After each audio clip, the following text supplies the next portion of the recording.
prend à la volée. Par exemple, on utilise un carré comme celui-là. Essayer d'expliquer comment est-ce qu'on tourne les fers, tout ça. Avec un jeu comme ça, on risquerait d'avoir des brilles. Essayez de les mettre dans les tubes pour essayer de les guider. Alors, on va vous fournir, avec ceci, ça, des bacs de réduction. Il y en a 4 de fournis avec la machine.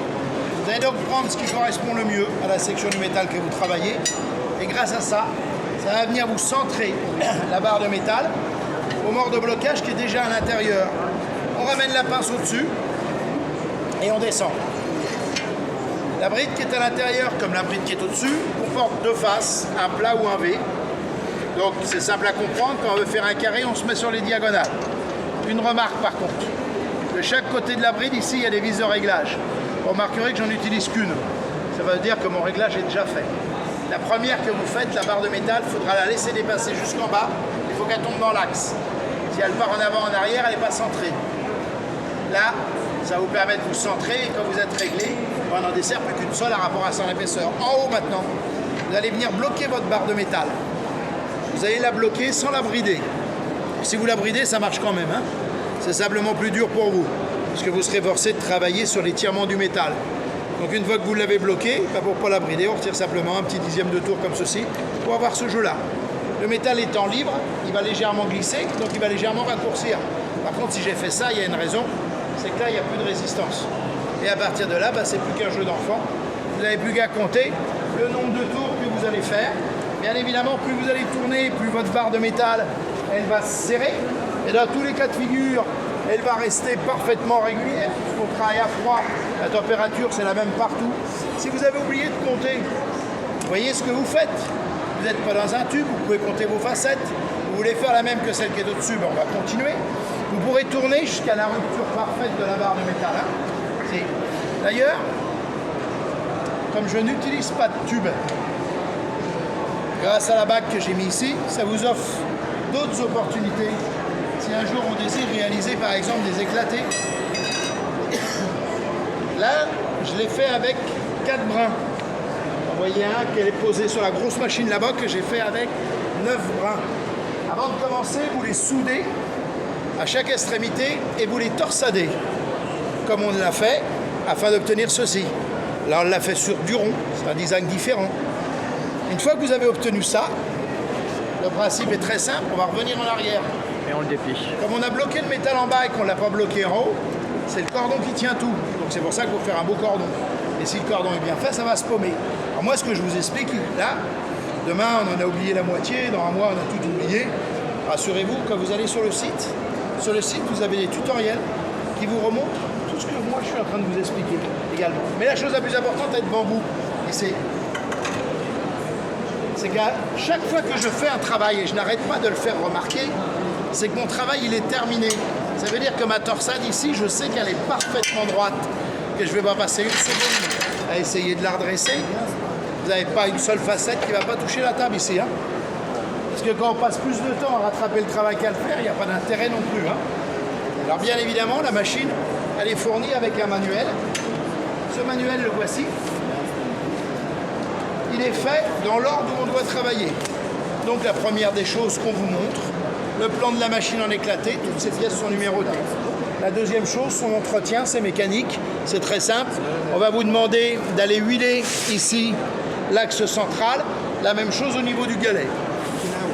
La réalisation des plans, avant de commencer quoi que ce soit. Alors par contre, il y a un ordre obligatoire avec la machine, torsade, volute, angle. C'est pour ça que le manuel commence par les torsades. De toute manière, si vous vous trompez, ça ne va pas durer longtemps. Car si vous m'avez fait les deux volutes avant, on voit vite qu'on ne peut plus rentrer dedans. Donc on se trompe en général seulement sur la première, hein, tout simplement. Donc c'est pour ça que ça commence par les torsades. Après les volutes, système d'accroche, d'agrandissement, d'extension. Là, on parle d'une nouvelle volute que l'on a créée. Alors cette volute, c'est une option qu'on peut venir adapter sur toutes nos machines. La voici. On l'appelle la CS110. Et cette volute, elle fonctionne que dans du fer de 5. Et elle a été conçue pour faire une seule chose. On fait le cœur comme on a fait tout à l'heure. 5, vous allez tout de suite comprendre pourquoi. Parce qu'on rechapote la barre de métal. Et là, on va la terminer. Et celle-là, elle va se fermer sur elle-même. Et en une seule fois, vous allez avoir la volute à l'intérieur d'un cercle, sans être obligé de la recouper ici. Et peu importe comment vous allez la terminer, elle fera toujours 11 cm. Ce sont les normes qu'on impose entre les baraudages. passage de tête d'enfant collectivité. Voilà pourquoi on l'a appelé 110 d'ailleurs, hein, tout simplement. Derrière, vous avez la plieuse avec les intérêts que j'ai montré tout à l'heure à faire des angles. Vous allez retrouver les gabarits de cercle, les ovales, c'est le même principe. Le cintrage sur le champ comme on a fait ensemble et le carré sur la diagonale. Et au dos, on va vous remarquer les rapports de capacité à rapport au modèle. 3 modèles, la gamme de la maison. Et tous nos appareils, quels qu'ils soient, ont une garantie de 5 ans. Ici. Le premier modèle, c'est ce qu'on appelle une base. La base, c'est ce qui est posé sur la table ici derrière. Ça se met dans un étau. C'est donc fourni avec la brique d'étau. C'est constitué de la cintreuse du rapport de galet, du cœur d'accroche, du premier gabarit de volute, du premier gabarit de cercle et de la plieuse pour les angles. Dans ces conditions-là, cette base, mise dans un étau, on vous la donne pour travailler carré et rond de 10 et plat de 20 par 8. Cette même base, on peut la faire évoluer après par la suite en 500 tout complet comme il est devant vous. Alors 500 c'est parce que la table fait 50. Sur le site, toutes les pièces se revendent en détail, ça revient plus cher quand on l'achète en détaché. Je suis très clair là-dessus. Donc dans le 500, vous avez ici le support, ce qui permet de se mettre en centrale. Si le tôle est le long du mur, on ne va pas tourner longtemps. Et ça va vous permettre donc de faire les torsades, bride haute, bride basse, vague de réduction. La table, c'est ce qui donne la planéité de la pièce. Et comme vous avez donc la table, vous allez avoir les autres gabarits de volute, le numéro 3, le numéro 4 et le numéro 5. Vous avez les deux autres gabarits de cercle, 190, 140, la plieuse sur 3 points. Et en plus, ce modèle-là a un avantage, c'est qu'il est évolutif. Comme il a la table, on peut dire à la plieuse, on va dire 600 par constante là-bas. Ce volute-là, il n'a pas pu le développer. Ce qui veut dire que quand vous voudrez faire des sections importantes, c'est simplement plus facile à réaliser. Et vous allez comprendre rapidement. Là, un rond de 16, il ne rentre pas là. Hein. Alors même si vous l'effilez pour que ça rentre, ça fait 65, ça va être très dur à faire. L'intérêt du second, bon, il va rentrer, c'est certain, mais ça fait 105.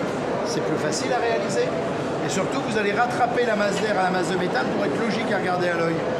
Et sur cette machine-là, équipée du jeu de volute pro, on peut monter en rond ou en carré jusqu'à du 16, en plat jusqu'à du 50 par 8, 40 par 10, comme une main courante de ronde d'escalier.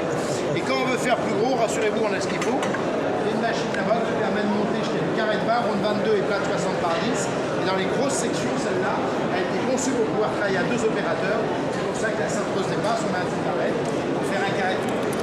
Deux possibilités pour acquérir notre matériel. La première, on peut la commander toute l'année. Tchuss. Là où on la